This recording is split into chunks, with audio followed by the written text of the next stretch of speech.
আপনার নাম কি? ইন্দ্রাণী। এই দেখুন, একটা বিপদ হয়ে গেছে। মানে কিছু মনে করবেন না, আমি এসেছি আপনাকে ধরে নিয়ে যেতে। আমার অপরাধ? না, অপরাধ অপরাধ আপনার নয়, অপরাধ আমারও নয়, বুঝলেন?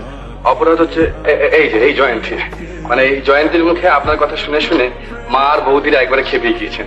তা আপনি যদি দয়া করে আমাদের বাড়িতে গিয়ে আপনার অমূল্য সময়ের খানিকটা অপব্যয় করেন তাহলে।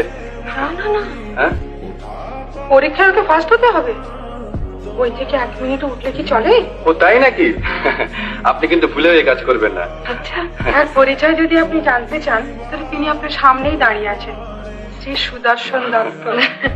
তা জয়ন্তীর মুখে আপনার অনেক পরিচয় পেয়েছি, আসল পরিচয়টা কিন্তু পাইনি। কোনটা? আপনি কিন্তু বিনয়। ও, তা আমি রাজি আছি। কিসের? ওই যে বহুমূল্য সময়ে খানিকটা অপব্যয় করতে।